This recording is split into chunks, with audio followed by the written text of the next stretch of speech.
Bueno, aquí estamos con Kiro Russo. Es la segunda vez que te hago una entrevista así. La primera fue para el Festival de Hamburgo, que fue una de las inmediatas festivales que fue el gran movimiento tras el magnífico recibimiento e inicio del movimiento, del gran movimiento en el mundo de los festivales, en el Festival de Venecia. Ya ha pasado no un año, pero más de 6, 7 meses, más de medio año. La película sigue en movimiento y ese movimiento la llevó primero a Buenos Aires, pero luego llegó aquí a Cosquín, que fue la película de apertura. Para nosotros es una alegría tan enorme haber podido abrir con tu película, Kiro, pero no es solamente que abrimos con tu película, estamos haciendo una retrospectiva de todo tu cine. Y eso para nosotros es una doble satisfacción, porque el festival, las retrospectivas de Cosquín, hasta el día de hoy han sido John Torres, Julian Radmacher, Agila Queiroz, es decir, todos cineastas hay otros, o José Luis Torres Leiva, cineastas jóvenes, nosotros entendemos que habrán de ser los autores o los maestros del futuro. Ese es el concepto de programación de este festival y estoy convencido que tus dos películas y tus tres cortos indican que no solamente vas a ser un autor, que con el tiempo probablemente te ganes el estatuto de maestro. Eso se verá. Por ahora hay dos películas que testifican un cineasta, una mirada, una forma de entender el cine, y por eso tenemos el honor de prodigar una retrospectiva a toda tu obra al día de la fecha. Antes que nada, te agradezco en nombre de Carla, de Eduardo, de todo el equipo del festival. Sé que estás en Corea en este momento. En Corea es estrictamente 12 horas más, estás en el futuro y yo estoy en el pasado. Vos estás en la noche, yo estoy en el día, pero estamos juntos por la tecnología para hablar de cine.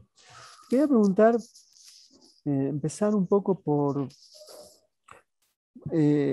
los cortos, porque tanto Yuku o Juku, no sé cómo se pronuncia, Enterprise y Nueva Vida, las tres películas en cierta forma, ya está de alguna manera delineado lo que habrá de ser Viejo Calavera y más todavía el Gran Movimiento. Entonces te quería preguntar por la relación de todas las películas entre sí. No digo que sea una sola película, sino que son como eh, relámpagos de un interés que vos pareces tener sobre la ciudad, sobre los mineros y una forma de acercarte a esos dos universos que no son opuestos, pero claramente están separados por las minas no están en las ciudades. Entonces te quería preguntar un poco sobre eso. Bueno, primero, yo contentísimo, querido Roger. Quiero agradecerte muchísimo a ti, agradecer al festival. Para mí estar mostrando las pelis que hemos hecho en Cosquín es una alegría total, increíble, inmensa, ¿no? Realmente el cine que yo he venido haciendo, que hemos venido haciendo, porque además no solo quiero hablar de mí, sino quiero hablar de todo el equipo, hablar de Pablo Paniagua, hablar de la gente que realmente ha estado siempre a mi lado y que sigue estando, que son grandes amigos míos. Una de las cosas más importantes para mí en el cine es la amistad. La amistad para mí es algo fundamental en las obras que hemos venido haciendo, tanto con la gente del equipo como las personas con las que trabajamos hace tantos años ya frente a las cámaras, ¿no? Julio César Ticona, Max Eduardo Bautista Uchazara, Israel Hurtado, son un montón de personas a las que yo tengo que agradecer profundamente y sobre todo decir que ha sido realmente una experiencia maravillosa poder haber hecho cine de esta manera, haber hecho estas películas, realmente para mí ha sido una de las experiencias más increíbles de mi vida, ¿no? Así estoy muy, muy agradecido. Entonces, poder mostrarles todas estas películas para mí es realmente algo alucinante. Quiero realmente agradecerles muchísimo, ¿no? Agradecerles muchísimo por esta oportunidad. Y bueno, yendo específicamente a los cortos, a las películas, para mí todo el proceso de realización cinematográfica es un proceso orgánico que está totalmente interconectado, ¿no? Y creo que sí, yo he llegado a la comunidad minera de Guanuni el año 2009 ya, van a ser 13 años, es un montón de tiempo. Realmente no he podido hacer muchísimas películas porque obviamente las condiciones que hay para hacer películas en Bolivia son realmente muy limitadas. Y por otro lado, hacer cine es un trabajo muy, muy largo y muy difícil, ¿no? Sobre todo, estas películas han demandado muchísimo tiempo, muchísimo esfuerzo, muchísima ayuda y apoyo, sobre todo de muchísima gente, ¿no? La verdad es que es gracias a mucha gente que hemos podido hacer estas películas, y sobre todo yo quiero agradecer la confianza que muchísima gente ha tenido para que podamos hacerlas, ¿no? De creer en proyectos realmente siempre arriesgados, siempre tratando de llevar el cine más allá de sus límites, y yo creyendo muchísimo sobre todo en la forma y en el lenguaje del cine, ¿no? Porque yo me considero un cineasta muy formalista, la verdad, y eso tiene que ver con que quiero realmente responderme, por lo menos en estas películas, a través del lenguaje, quiero responderme cuál es la posición política que uno puede tener hoy en día ante la saturación de todas las imágenes de movimiento en la que estamos viviendo, ¿no? Es un momento muy, digamos, especial de la historia de la imagen en movimiento y del cine.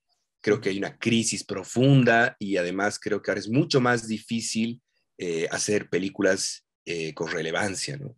Entonces, para mí, hacer cine va más allá de la narración de las historias, sino tiene mucho que ver además con la forma misma de cómo se hace una película, cómo se cuenta. Yo todo el tiempo me estoy preguntando hasta dónde podemos, digamos, llevar los límites del cine, de la puesta en escena, del sonido, del montaje.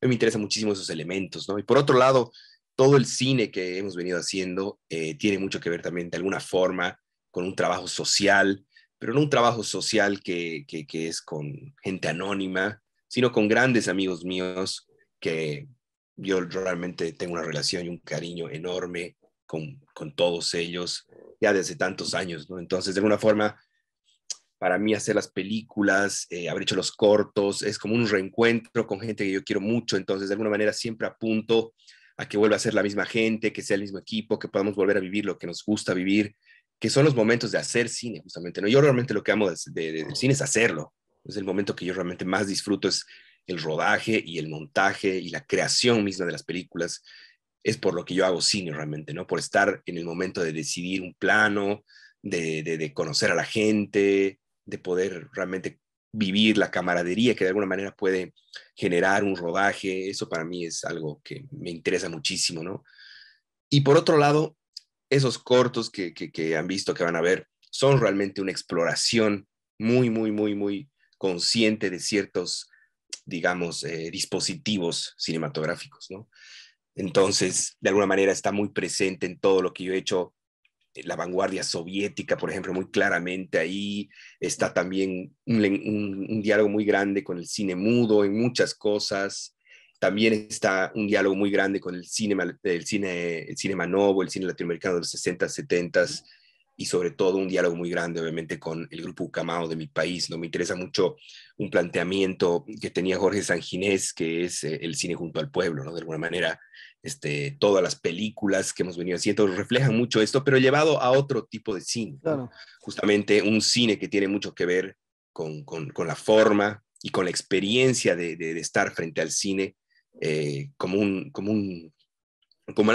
algo casi físico, de alguna manera, ¿no? Algo físico que además genera muchas preguntas, yo creo, al espectador y genera muchas sensaciones también, ¿no? Entonces me parece que igual cada uno ha tenido, digamos, una respuesta incluso histórica, ¿no? Con lo que estaba pasando en ese momento.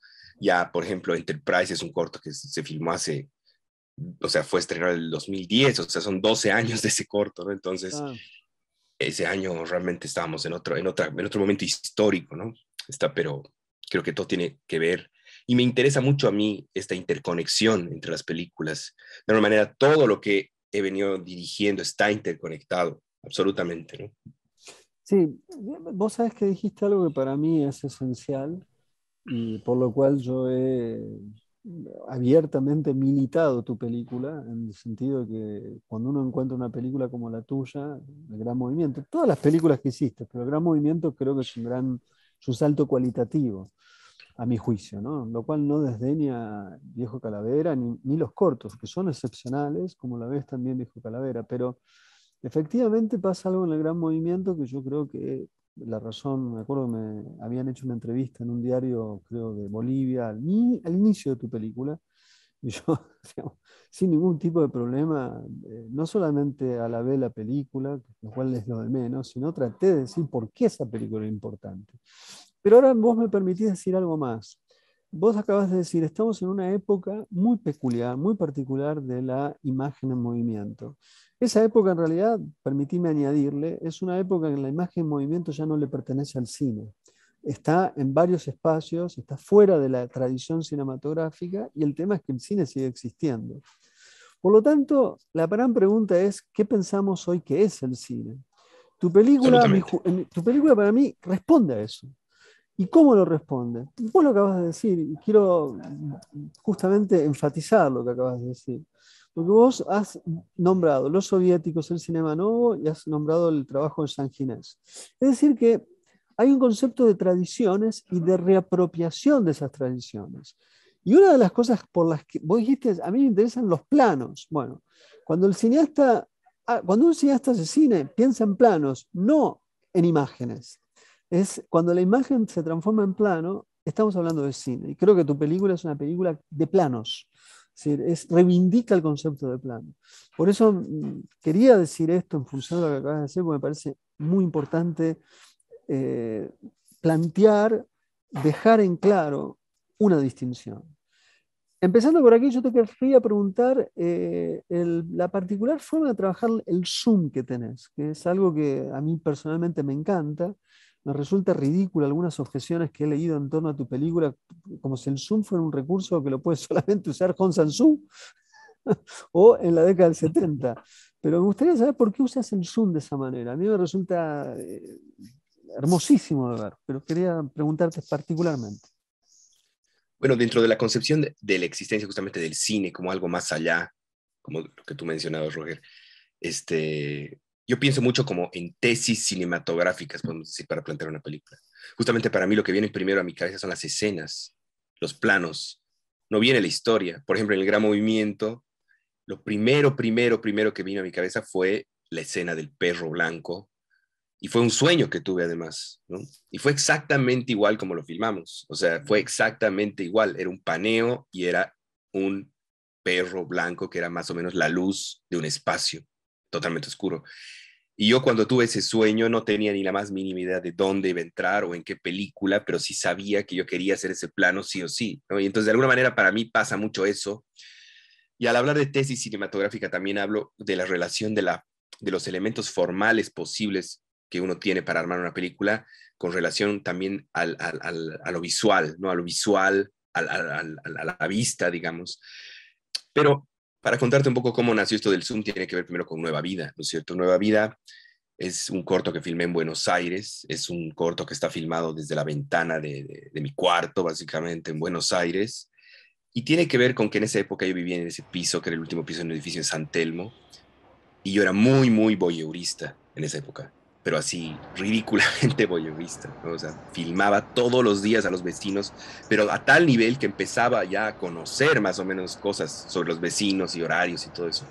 Entonces, espiando esta ventana que se ve en el corto, yo descubrí algo muy fuerte que fue un caso de violencia infantil real, digamos. Empecé a filmar a una pareja que golpeaban a un bebé más o menos de 2 años. Y es más, tengo todo eso filmado, digamos, de manera real, porque otra de las formas que yo tengo de trabajar, que es un poco extraña, es que yo hago películas, digamos, paralelas a las películas que se ven.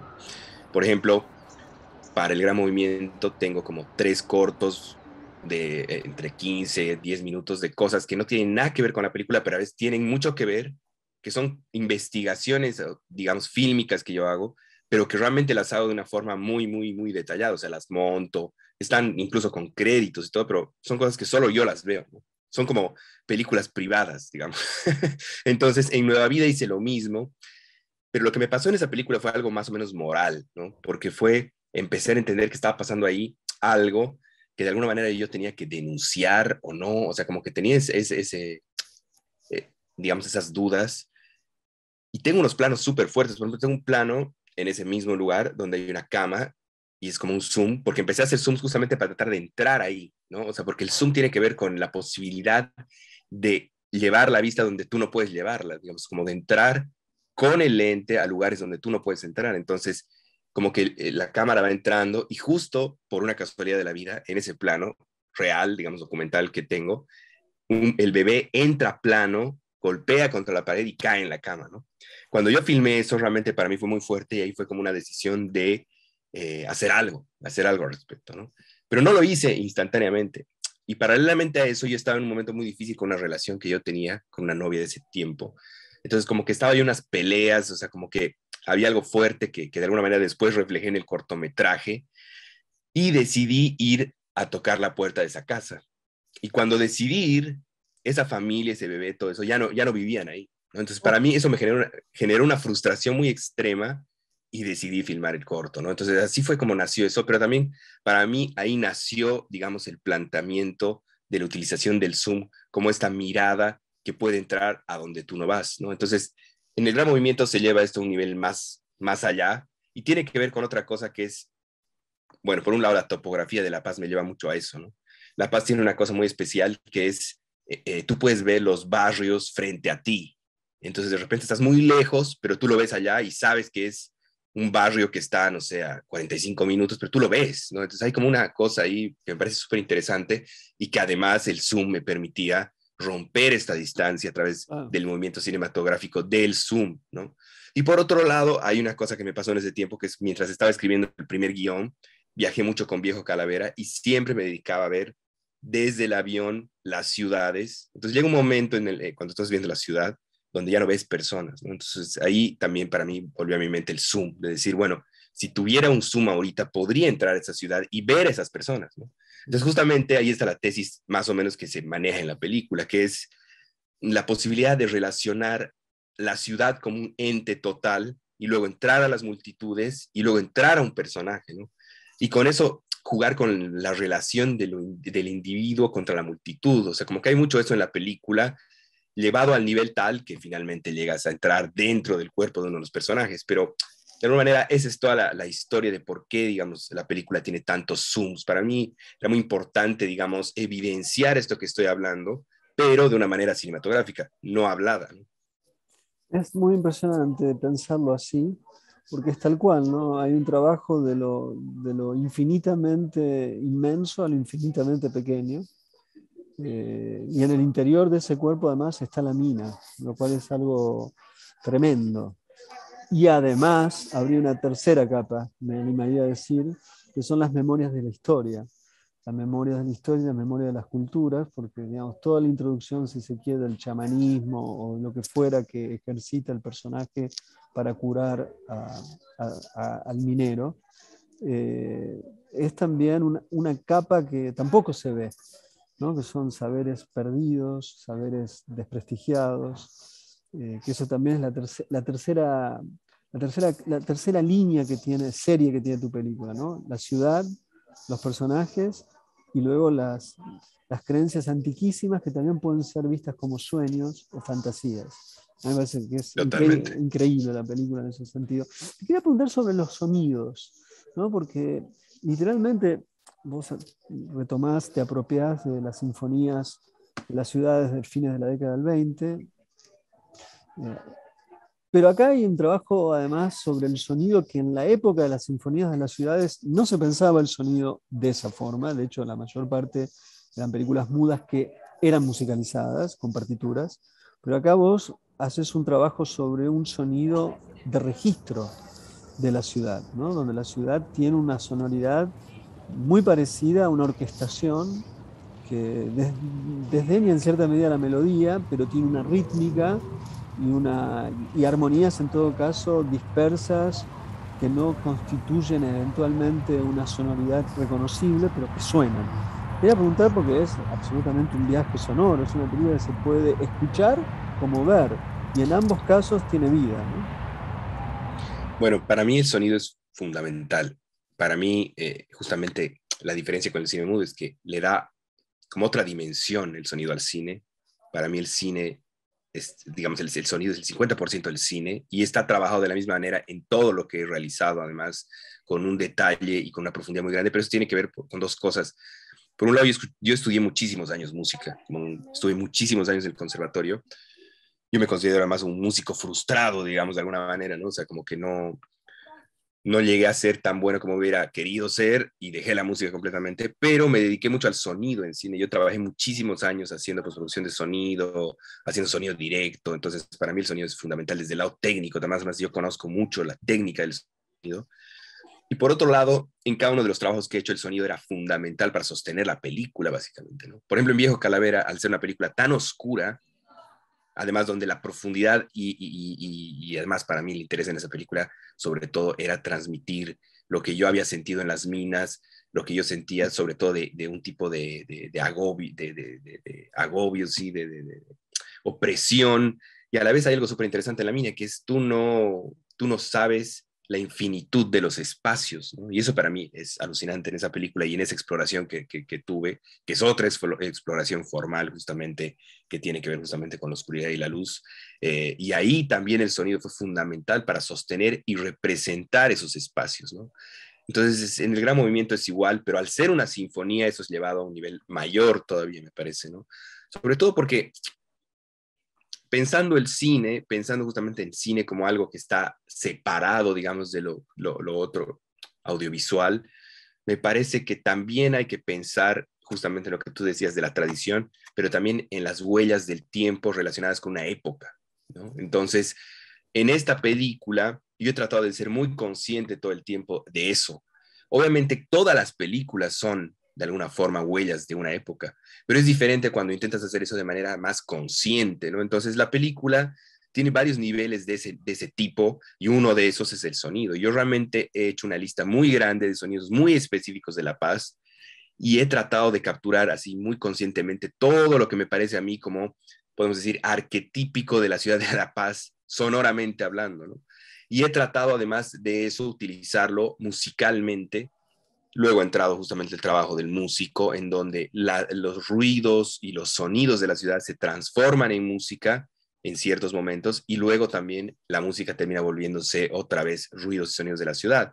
Y por otro lado, como tiene un diálogo muy grande con el cine mudo esta película, yo no estoy tan de acuerdo que en el cine mudo no se pensaba en sonido, sino pienso que se pensaba en sonido a través del montaje y de la música, justamente porque la música estaba compuesta de una manera que justamente marcaba el ritmo de la película y marcaba sobre todo el montaje de la película, ¿no? Entonces, de alguna forma esta película hace lo mismo, pero con este tipo de banda sonora que tiene que ver con sonidos muy concretos, ¿no?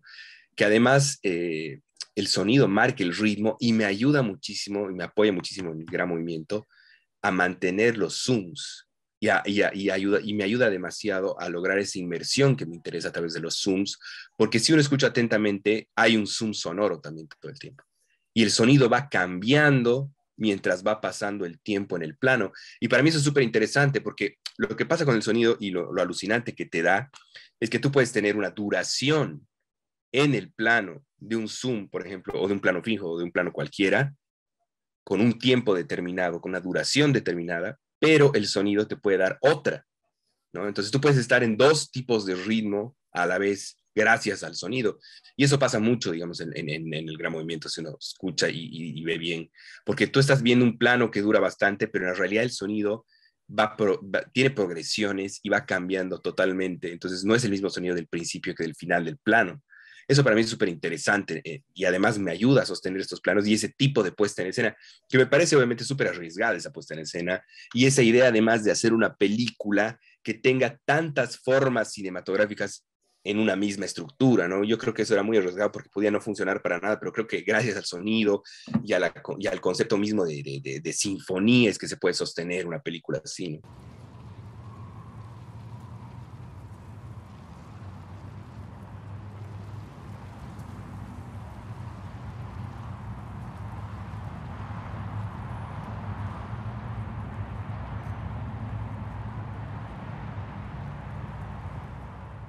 Me parece que hay algo que lo decís tan bien.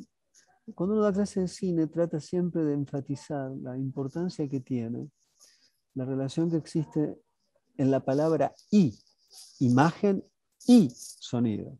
Lo que define es el y, no la imagen por un lado y el sonido por el otro. Y muchas veces la gran maravilla del cine es cuando hay una disyunción entre imagen y sonido, que es lo que estás diciendo, ¿no? sea, Totalmente. y creo que la película, si uno la aprende a ver y escuchar al mismo tiempo, como si uno tocara un piano, donde la mano izquierda va por un lado y la mano derecha va por el otro, de pronto nos encontramos con una de las grandes potencias del cine, que es el hecho de poder hacer uso del sonido a la misma altura de la imagen, que yo creo que es lo que tu película de alguna manera permite de inmediato pensar. Por eso me parece, vuelvo a insistir una y otra vez, la importancia que tiene el gran movimiento en el cine contemporáneo. Quería preguntar, para ir cerrando, sobre algo que vos has dicho en torno al cine de Bolivia. O sea, claramente hubo una idea del cine con el pueblo, la idea de un plano secuencia muy peculiar, el concepto de un plano de secuencia sostenido, ¿no? Que era la idea que tenía San Ginés, ¿no? Un plano secuencia integral era el término, ¿no? De Ujú. ahí. Vos evidentemente te alejás de ese concepto, porque tus películas tienen mucho montaje. Yo te quería preguntar, por un lado, la tradición, ¿cómo te pensás en torno a esa tradición en particular? Y me gustaría que digas, ¿cuánto tardaste en pensar el montaje? Porque esta película, yo la he visto 5 veces, y la miro y digo, es de locos el trabajo del montaje en esta película. Entonces, ¿cómo es el trabajo del montaje? ¿Lo haces? ¿Cómo es la interacción con otros? ¿Y hasta qué punto vos estás manteniendo constantemente la lectura del montaje? Bueno, por un lado, con relación a la tradición del cine boliviano, tengo que decir que ha habido un interés muy grande siempre de tener este diálogo. Por eso, de alguna manera, se fundó hace unos años, lastimosamente no se pudo sostener Socavón Cine, ¿no?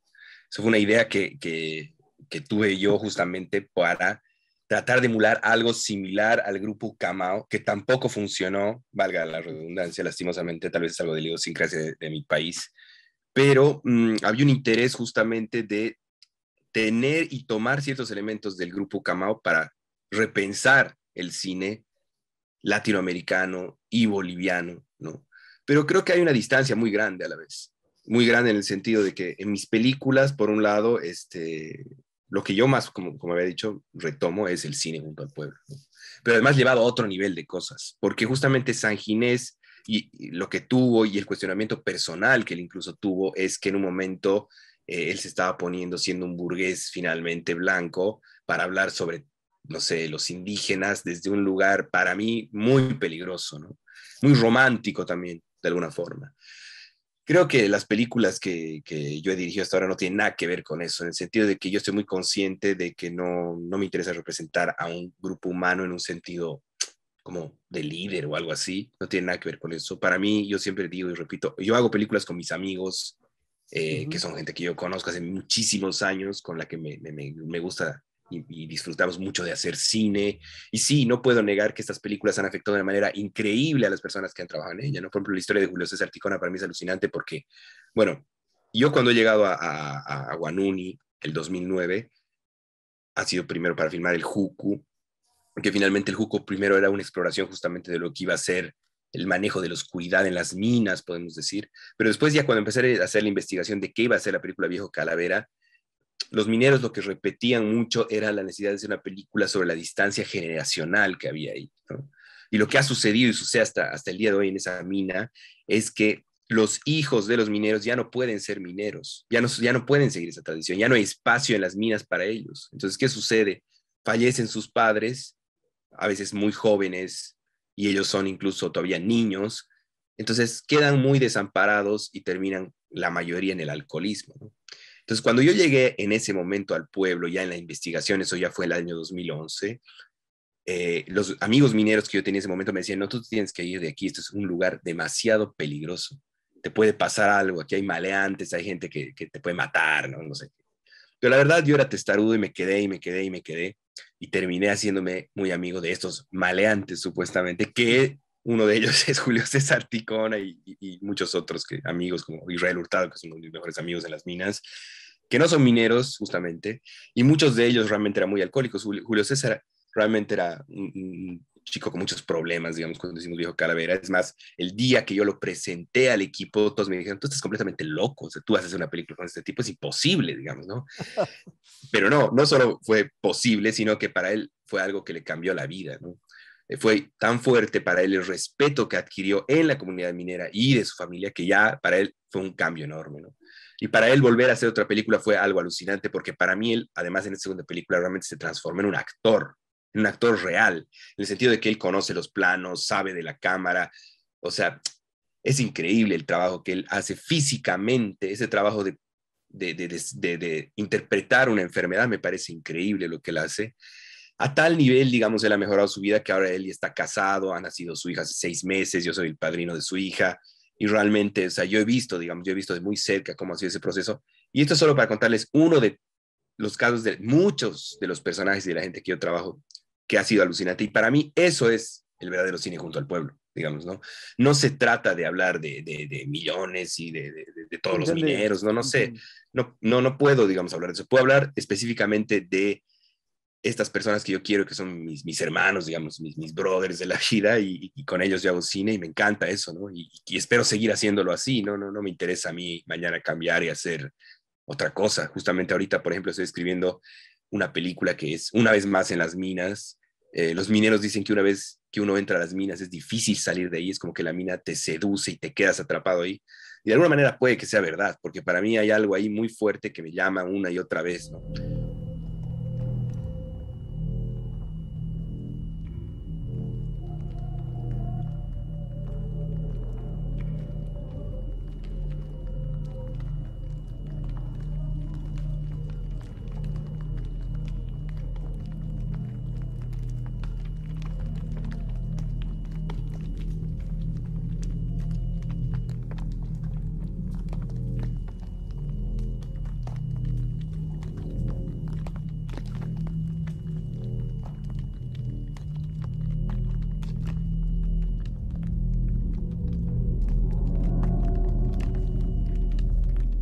Cuando uno observa la película, y justamente a propósito de lo que dijiste del sonido, con más razón todavía, los conceptos de la unión de los planos generalmente se piensa en torno al encadenamiento visual de los planos, pero muy rara vez se piensa en el encadenamiento sonoro de los planos. Cuando uno observa tu película, está la tecnología conceptual, en donde sonido e imagen están trabajando por distintas vías. Y la pregunta que te hago es, estrictamente, ¿cómo fue el trabajo de montaje? Porque esto no es solamente poner imágenes a ver si funcionan. Hay una preparación, hay un concepto previo, hay un reencuentro con los materiales y una revisión de los mismos y una nueva distribución. Te quería preguntar, porque esta es una película que es tan importante el registro como tan importante el montaje.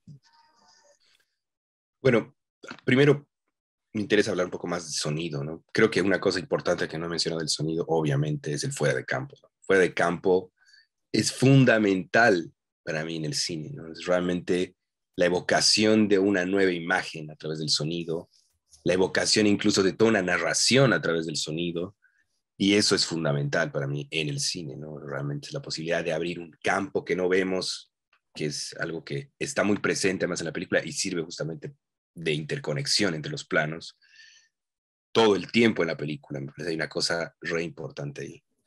Y por otro lado, el montaje tiene mucho que ver con la génesis misma de cómo trabajo yo las películas. Hay una forma muy particular de trabajo y tal vez incluso contradictoria en el cine que yo hago, que es yo planeo obsesivamente la puesta en escena, justamente por lo que había contado antes, o sea, como yo medio prehago ciertas cosas solo, hay cosas que ya están prácticamente definidas. Yo trabajo con Pablo, por ejemplo, y le doy los planos ya prácticamente hechos y él los vuelve a hacer muchas veces, ¿no? Y además, como él es un gran fotógrafo, a veces él le añade un par de cosas que incluso lo vuelven aún mejor, eso que se había planteado. Entonces, por eso también hay ese nivel en la puesta en escena y en la fotografía, justamente. O sea, porque por otro lado, yo he estudiado en la Universidad del Cine, yo he estudiado primero fotografía, ¿no? Y luego al final me he cambiado a la carrera de dirección, digamos, el último año. Entonces, a mí me interesaba mucho hacer esto porque yo tenía una conciencia muy grande de que en Bolivia no había mucho conocimiento y me interesaba ser muy erudito también técnicamente, ¿no? Entonces, eso es algo muy interesante, sobre todo que se da entre yo y Pablo Paniagua, que es, nosotros nos hemos formado muy completos en cuanto a lo que es lo técnico, porque, por ejemplo, para yo poder estar en la Universidad del Cine, que es una universidad además carísima, que a mí me ha enseñado muchísimo, pero yo no podía haberla pagado, he trabajado muchos años en el departamento de sonido, y él también, por su lado, ha trabajado en el departamento de edición, y por ejemplo, él es muy experto en corrección de color, ¿no? Entonces, de alguna manera, entre los dos Hacen podemos todo. hacer casi una película solos, ¿no? Y eso era una idea que teníamos desde el principio, desde que estábamos en la universidad, teníamos esa idea. Entonces, para mí él es un maestro técnico así muy grande, y yo, digamos, creo toda la parte de lo que es el concepto del cine, las ideas, toda la dirección, digamos, y toda la idea misma de la película, pero entre los dos realmente logramos hacer eso, y eso me parece algo muy único, la verdad, ¿no? Me parece algo que es alucinante, porque no necesitamos de muchas personas para poder hacer todo. Y eso es algo además muy actual, me parece, en el cine que se puede hacer hoy en día, sobre todo por los medios técnicos que existen. Pero el montaje en esta película tiene mucho que ver con eso, ¿no? Yo en todas las películas y cortos que he hecho tengo todo previamente dibujado. Así, todos los planos están planeados. Entonces, de alguna manera hay un montaje ya en un cuaderno para empezar. Ya está eso de alguna forma. Sí, por ejemplo, en esta película ya existía la secuencia Bertov, incluso se llamaba así, por ejemplo, del final. Ya sabía más o menos qué tipo de planos iban a ver, ya sabía qué quería, digamos, en esa secuencia.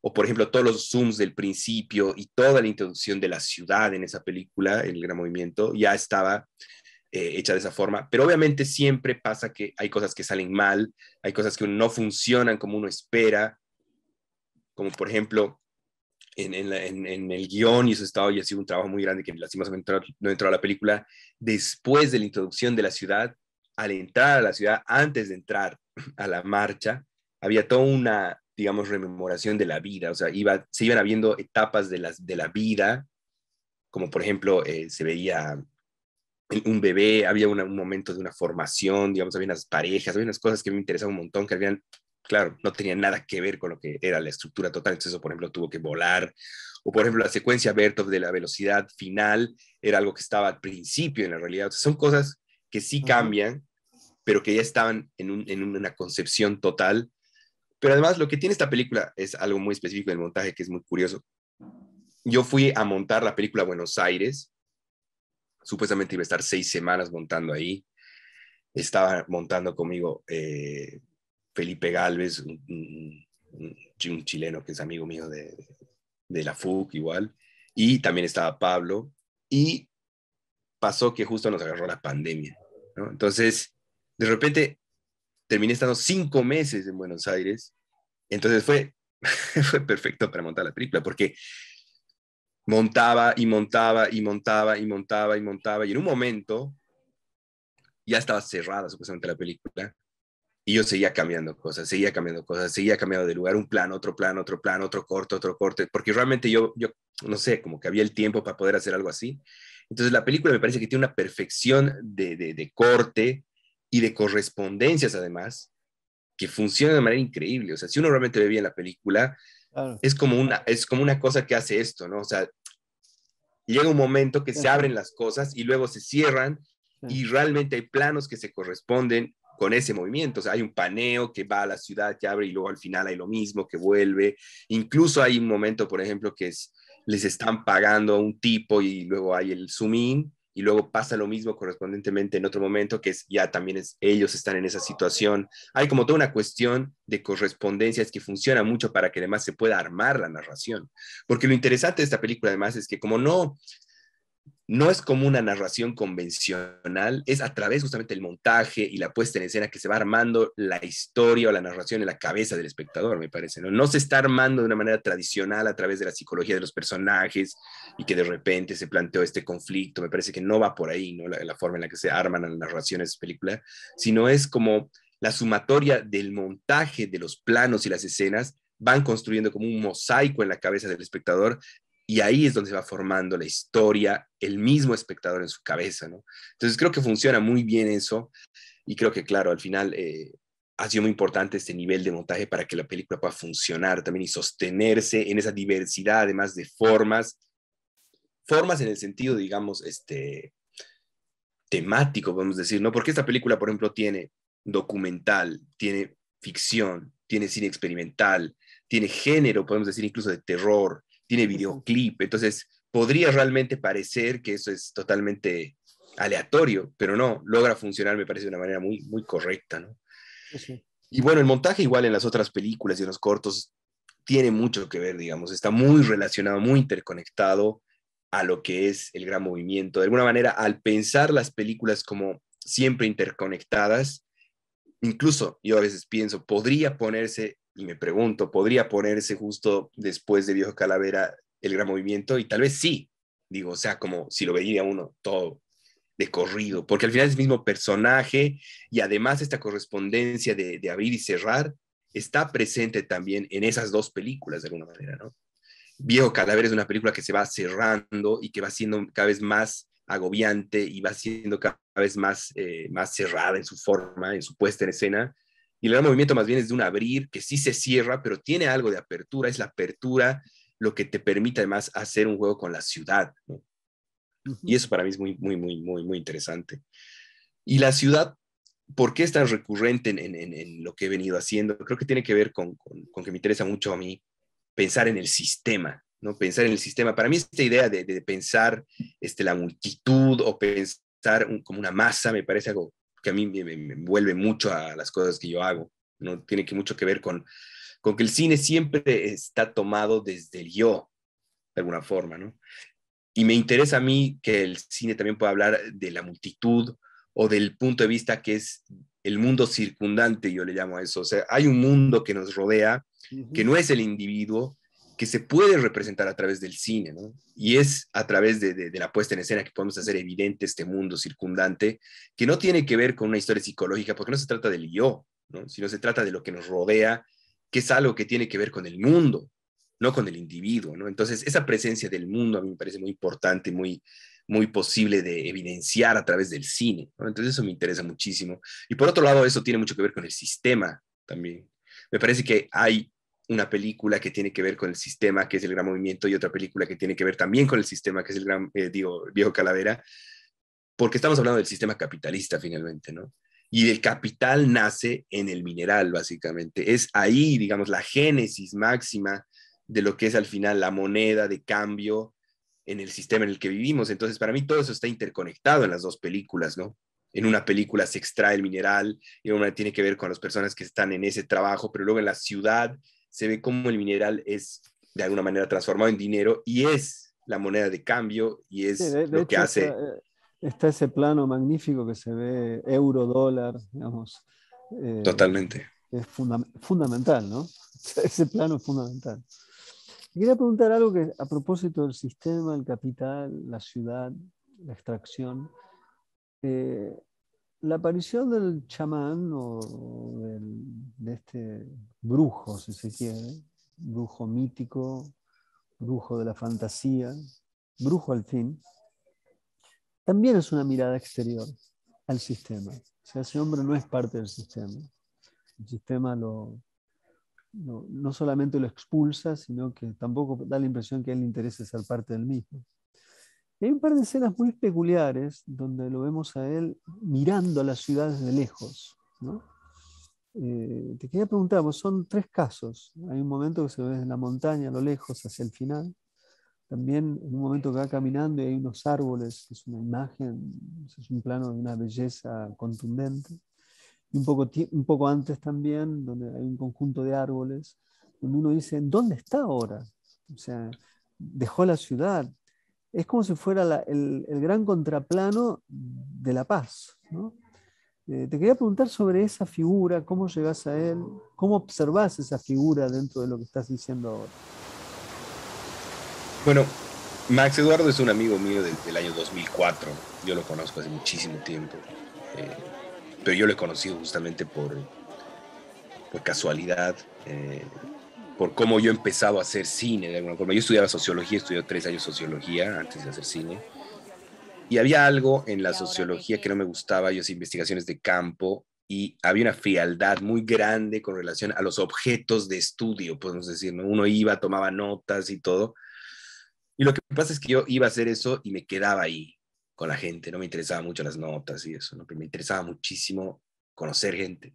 Entonces luego conseguí una cámara y empecé a filmar entrevistas. Y estas entrevistas me llevaron a entender algo que me sorprendió muchísimo, que era como que la cámara era algo medio mágico, en el sentido de que de repente la gente te abría su casa, de repente pasaba días con cierta gente, y entonces a partir de eso empecé a filmar entrevistas como loco, pero sin ningún fin. Pero te estoy hablando de cientos de horas que tengo de eso, Roger. O sea, tengo una cosa que es gigante en mi IDB, que son entrevistas, y yo, de alguna manera, antes de estudiar cine, digamos, en la universidad, decidí hacer como un aprendizaje solo a través de esta metodología. Entonces, por ejemplo, no sé, tomaba un barrio y decía, bueno, voy a entrevistar ancianos del barrio, ¿no? Entonces tocaba puertas y entraba, y de repente era así, entraba a una casa, entraba a otra casa, y me conocían, y tenía una relación, y filmaba, y filmaba, y filmaba, y esto me llevó a conocer a Max, digamos, ¿no? Que lo filmé un día, un par de días, y luego nunca más lo filmé a él, pero la amistad que empecé con él duró hasta ahora. Y recién el año 2016, 2017 fue que decidí hacer una película con él, justamente porque él está completamente conectado a la ciudad como persona en la vida. Una de las cosas que él tiene es que él se cree casi como un tipo de mago de la ciudad o una cosa así. Y la relación que yo he tenido todos estos años con él se basa mucho en los lugares a los que él me ha ido llevando de la ciudad que yo no conocía, ¿no? Porque él siempre te dice, bueno, yo conozco la ciudad como la palma de mi mano y me ha mostrado lugares increíbles. Entonces, de alguna manera, esos elementos han sido lo primero que me han despertado la idea de hacer una cosa sobre la ciudad. Y por otro lado, porque también tiene que ver con la tradición del arte en Bolivia, ¿no? En la tradición del arte en Bolivia, hay una representación demasiado grande de la ciudad de La Paz. Es muy grande, tanto en la literatura, como en la pintura, como en el cine. Entonces, hablando de las tradiciones, para mí era muy lógico, muy obvio hacer una película que continúe esa tradición, dándole mi propio punto de vista, ¿no? Ajá. Entonces, ahí ha empezado un poco la idea de la ciudad. Y de alguna manera, para mí también los Zooms, por otro lado, son como un punto de vista omnisciente de Max, de alguna forma, ¿no? Un tipo que está completamente fuera del sistema y que está mirando todo desde afuera y se está acercando, pero al final nunca puede entrar. Y por otro lado, para mí el personaje de Max es muy interesante porque a pesar de que es un brujo, no es un indígena yatiri, que es un tipo que es así, digamos, del indigenismo, digamos, o sea, no, Sí, no sí, tiene sí. nada que ver con eso, contradice eso, pero a la vez lo retoma porque él realmente es Yatiri, digo, en la vida real, ¿no? Y las cosas que él está haciendo en la película son realmente conjuros que de alguna manera a mí me parece alucinante porque la película en sí misma es como un tipo de conjuro, me parece. O sea, la película hace un tipo de brujería, o es lo que yo creo, digamos, al espectador, que te deja pensando en la película y tú piensas en eso y vuelves a eso, pero no, digamos, de la manera tradicional por la historia, no sé qué, sino por el montaje, por el cine y también de alguna forma por las cosas que él hace, a mí me parece, ¿no? Él realmente hace cosas para mí muy fuertes que están en la película y representadas, que son de alguna manera documentales de ciertas cosas que él es, pero a la vez no, ¿no? Porque lo que tiene también el estilo que yo trabajo es que es totalmente híbrido. O sea, no sabes hasta dónde es documental, hasta dónde no es documental, o sea, realmente se han roto completamente los lugares que tienen que ver con esas distinciones genéricas. Y además hay un tipo de contradicción justamente que es esta idea de planear profundamente cada plano, cada cosa, pero a la vez no es que están ellos actuando como actores, ¿no? Sino a mí me interesa más bien generar ciertas cosas reales, entre comillas, ciertas formas de ser para capturarlas en un momento, ¿no? Obviamente los diálogos no están escritos, pero sí yo estoy muy claro en qué cosa más o menos me interesa que digan. Entonces hay este doble juego, ¿no? Por ejemplo, la escena de las señoras del mercado. ¿Cómo se ha logrado ese tipo de naturalidades? Por una metodología documental. Esa escena la hemos filmado, no sé, 5 veces con diferentes grupos de señoras en diferentes lugares y solo ha quedado lo que ha logrado la mayor naturalidad posible, ¿no? Entonces, ahí hay ese juego entre documental y ficción, pero siempre estaba claro que tenía que haber esas señoras. A mí me interesaba justamente que se cuente mucho, para mí, digamos, en la película cuenta mucho un arquetipo narrativo que es Pedro y el lobo, ¿no? El tipo que nadie le cree y luego, bueno, dice una verdad y ya nadie le cree. O sea, como que hay esa cosa en la película, este tipo no es un tipo que, sí, todos le creen, pero bueno, Mamá Pancha sí le cree y al final para mí sí es, digamos, un tipo que puede o que hace algo, o que cura. Igual no está claro eso en la película, pero me parece que eso es interesante, la verdad.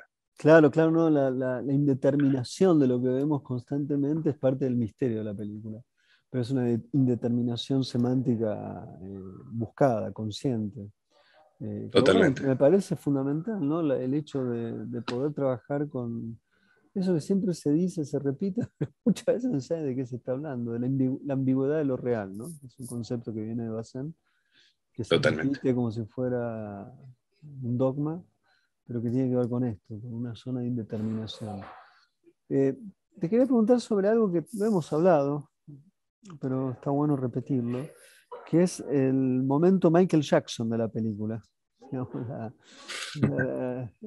thriller, un momento thriller. Thriller, ¿no? Que bailan. Es genial ese momento, lo cual habla de la libertad con la que está hecha la película, pero que a la vez la gente cree que es como si fuera una imposición tuya, o puede pensar eso, cuando en realidad es darle el gusto a lo que hacen ahí, porque es un tipo de música que se escucha, que tiene un grado de popularidad absoluta en Bolivia. Muchos de esos artistas de los 80 siguen yendo a tocar, hasta donde yo sé, a Bolivia. Entonces, que me cuentes un poco cómo se te ocurre o cómo se les ocurre introducir el momento de baile en la película, ¿no? Bueno, la verdad es que yo siempre quería hacer esta escena. Eso, esta es como otra cosa. O sea, yo siempre quería filmar esta escena y no sabía dónde meterla. Al final, incluso para mucha gente es como sacado de los pelos esta escena, pero en realidad no, para Claro, al nada. O sea, contrario, es de las más fieles a la cultura del lugar, ¿no? No, no es lo que así. pasa es que, lo que pasa es que en Bolivia hay un gusto demasiado grande por la música de los ochentas. Bueno, yo también amo la música de los ochentas, ¿no? Pero ese gusto por esta música, no sé de dónde viene, pero es enorme a tal nivel que, por ejemplo, bueno, en Bolivia hay unas fiestas patronales que son las prestes, que es un tema interesantísimo, igual que son fiestas que han quedado de la colonia, ¿no? Son fiestas que se hacen a los santos, que están además en todas las clases sociales, incluso se hacen en Argentina, además. O sea, la comunidad boliviana ha afectado tanto a Argentina que hay argentinos, yo he visto además, que hacen estas Haciendo. fiestas, pero bueno, es algo que no se sabe, eso es algo que no se sabe, pero bueno, lo loco es que la llegada de Evo Morales en Bolivia ha tenido un lado que no se habla mucho, que es el acercamiento de lo indígena, de lo mestizo al mundo occidental de una manera mucho más avasalladora que nunca en la historia del país, ¿no? O sea, jamás ha habido en mi país algo que acerque tanto a los indígenas y los mestizos al mundo occidental. Ujú. Entonces, eso tiene unas consecuencias extrañas, digamos, extravagantes, porque no es que la gente se ha vuelto, digamos, gringa, sino ha habido ahí toda una mezcla, una transculturación, no sé, algo que ha sucedido que ellos han creado su propia forma de riqueza, su propia forma de concebir ciertas cosas. Entonces, estas fiestas patronales se han vuelto 1000 veces más suntuosas de lo que eran antes. Y, por ejemplo, en estas fiestas hoy en día que hay indígenas que se han vuelto ricos, mestizos que se han vuelto muy ricos, hacen fiestas privadas que duran 3, 4 días y hacen cosas muy, muy extravagantes, como por ejemplo traen cervezas de Alemania, traen cosas que son como cosas rarísimas. Y entre de esas cosas, por ejemplo, no sé, el año pasado, en los últimos años, ha venido 2 veces estas fiestas privadas, además son Bonnie M, por ejemplo, ¿no? Después ha venido 3 veces Mother Talking, ¿no? Y si uno ve, y además esto uno lo puede buscar, o sea, después de ver eso, uno puede buscar en YouTube y están estas fiestas ahí, uno busca, digamos, y están, y son la mayoría de señoras de pollera que están bailando Mother Talking, ¿no? Entonces, para mí era muy coherente hacer esa escena, era muy coherente poder hacer esa coreografía, pero además muy coherente dentro de lo que es la película, ¿no? Porque al tener diferentes formas, al hablar también la película de una forma de la saturación de las imágenes, porque hay una capa en la película que te está hablando de eso, ¿no? Te está hablando de una enfermedad que puede ser la saturación de las imágenes. Incluso al final de la película, en ese montaje tan loco y todo, hay como una saturación de imágenes que están dentro del cuerpo de él también. Eso también sucede en la Claro. película, digamos. Entonces, dentro de esa idea, poner esta escena era realmente perfecto. Y además, por otro lado, en un momento yo me he dado cuenta que, claro, yo decía, esta película tiene una narración muy pequeña, digamos, ¿no? O sea, lo que no pasa muchas cosas narrativamente, digamos, una historia o no sé qué. Entonces, en un momento yo he pensado la película como un arco en donde tiene que haber como sorpresas cinematográficas, digamos. Son cosas inesperadas que van pasando y son varias además en la película, ¿no? Cuando aparece el perro, después, no sé, cuando Elder está como un zombie, pero bueno, para mí ese momento es como el momento, la sorpresa más grande e inesperada de la película, de alguna forma, que además tiene que ver con la alienación y con la enfermedad de Elder totalmente, ¿no? Es más, esas son cosas que se han cambiado en el montaje, porque de alguna forma yo realmente he abogado mucho por la ambigüedad, ¿no? Porque hay cosas que estaban mucho más claras que al final yo decidí hacerlas ambiguas, como por ejemplo esa. Estaba filmado de una manera en que era muy claro que era un, digamos, delirio de él, un sueño, ese baile, ¿no? Pero al final en el montaje yo he decidido que no sea así, sino que Bueno, hay una cosa que es como, puede que sea eso, pero puede que yo creo que no, ¿no? no. O sea, es como... Entonces hay una idea ahí de eso que me parece que funciona muy bien, la verdad. Me parece además que es importante ese tipo de momentos en esta película, porque a la vez la película es bastante, digamos, dura en su narración, ¿no? Un tipo se está muriendo, se está Ah, ahogando, no sé qué, toda la película vemos eso. Entonces de repente tú das unas luces al espectador que te traen un poco y te liberan, digamos, de ese agobio de la enfermedad que tiene Elder, ¿no? te quería preguntar para ir cerrando, ahora sí.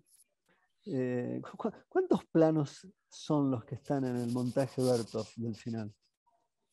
No sé, No sabes. miles. O sea, incluso salimos nosotros, o sea, hay como un juego ahí enorme de cosas escondidas. Incluso hay todo un armado ahí que, bueno, no sé por qué o sea, hay cosas que ya son exageradas en el sentido de que, por ejemplo, ahí medio que se cuenta lo que no se ve, digamos, pero obviamente no se llega a ver, Claro, porque claro, si uno ve lento esa parte, se ve. hay, digamos, todas unas cosas que pasan a Elder cuando llega a la ciudad y cosas así, ¿no? Y además porque es interesante cómo la aceleración tiene una narración ahí interna. Primero, se ven cosas de la ciudad y del mercado y el intercambio económico que tienen que ver con lo que está dentro del cuerpo de él, pero luego él empieza a aparecer en esas imágenes y se ven cosas de su vida, ¿no? Incluso hay cosas escondidas en esta película. O sea, yo me doy el lujo de hacer un juego así personal muy grande, la verdad. Por ejemplo, esta película tiene una cosa que es como Wall-E. No sé si tú conoces ese libro que es como de niños. Bueno, hay Sí, algo sí. así, por ejemplo, porque en miles de planos está escondido Max. Digamos, en todos los planos gigantes está Max en un lugar, tú lo puedes encontrar, o estoy yo a veces, ¿no? Pero eso es como deliberadamente hecho así. O sea, Claro, o claro, sea claro. y eso es algo que nadie lo va a ver nunca, pero no sé, me da como el gusto de hacer esas cosas. O por ejemplo, algo que para la representación de la ciudad de La Paz es casi, no sé, yo creo que para la gente en mi país y en mi ciudad es casi aberrante, es no haber filmado El Illimani, que es la montaña tutelar, además espectacularmente cinematográfica, digamos que está en todas las películas que se han filmado en La Paz. Bueno, está El Illimani filmado de una manera majestuosa, espectacular. O sea, yo he decidido, obviamente, no hacerlo a propósito, pero a la vez sí hacerlo, porque Lilimani está escondido en la película igual. En esa parte, justamente de aceleración, sí sale, no filmado de esa forma, pero obviamente nadie lo ve, ¿no? Está muy bueno esa. Es la película clandestina acelerada que tiene la película en su interior. Está bueno, porque la película puede ser pensada constantemente como una película de pliegues, ¿no? Totalmente. Y de capas, Y ¿no? de capas, pero los pliegues, el concepto de pliegue, ¿no? El origami, una película origami, ¿no? Habría algo de eso. Eh, por último, yo sé que ya tenés otra película. Cuando yo vi El Gran Movimiento dije, ¿y después de esto qué diablos va a hacer este chico? Me acuerdo cuando, cuando la vi. ¿Y qué diablos vas a hacer? Porque sé que Bueno, tenés...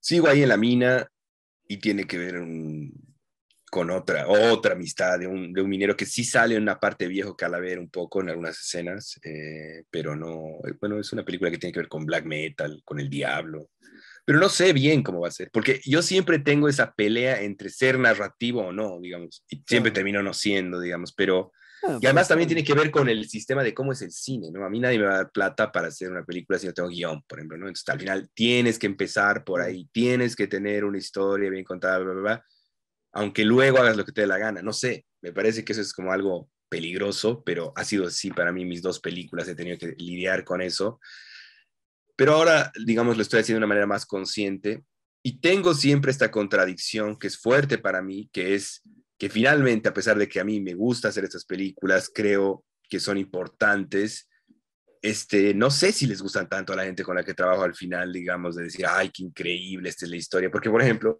esa película bueno, las señoras del mercado, pero les gusta la película más o menos, digamos, ¿no? Por ejemplo, además, como yo los conozco súper bien, hablo con mucha confianza, entonces me dicen ellas, no, pero nosotros queríamos más una película como la telenovela, ¿no? O sea, ¿por qué no es así, digamos, ¿no? ¿Por qué no? O una de las señoras me dice, ay, no, esa escena de baile, no, no, no, no, estás equivocado. Más bien deberías haberme llamado a mí para que en esa escena yo vaya y con un chicote las pega a esas chicas, ¿cómo van a estar bailando así? O sea, hay un... Igual a mí me Entiendo. causa una risa total.